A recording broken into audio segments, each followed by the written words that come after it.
প্রকৃত ধ্বনি হল অন্তরের ধ্বনি। সহিহ বুখারী হাদিসের ৬,৪৪৬ নং। এই দৃষ্টিকোণ থেকে সংক্ষিপ্তভাবে কিছু বলবো।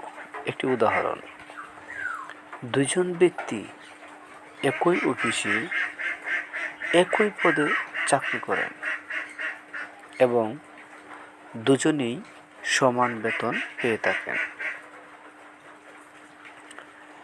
প্রথম ব্যক্তি তার যা আছে তা নিয়েই তিনি খুশি।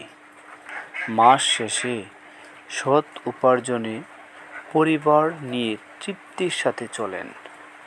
সাধ্যমতো অভাবী মানুষকে সাহায্যও করে থাকেন এবং তার মনে কোনো হাহাকার নেই। তিনি হলেন অন্তর থেকে ধনী।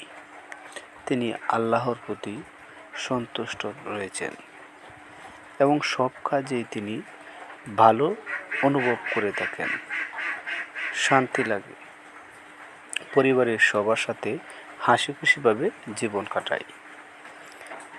অপরদিকে দ্বিতীয় ব্যক্তি, তারও একই আয়, সমান বেতন পায়, কিন্তু তার সারাক্ষণ আফসোস, হাহাকার, কবে আরও একটি গাড়ি হবে,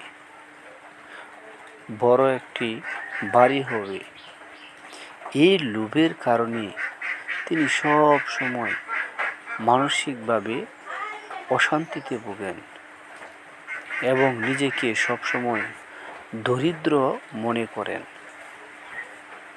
আসলে সম্পদ মানুষকে সুখী করতে পারে না যদি না তার ভেতরে আল্লাহর দেওয়া সম্পদের প্রতি সে সন্তুষ্ট না থাকে। তো ভিডিওটি আপনাদের কাছে কেমন লেগেছে? যদি ভালো লেগে থাকে তাহলে অবশ্যই লাইক করবেন, আর এমন মজার মজার ভিডিও পেতে আমার চ্যানেলটিকে অবশ্যই সাবস্ক্রাইব করতে ভুলবেন না যেন। ধন্যবাদ।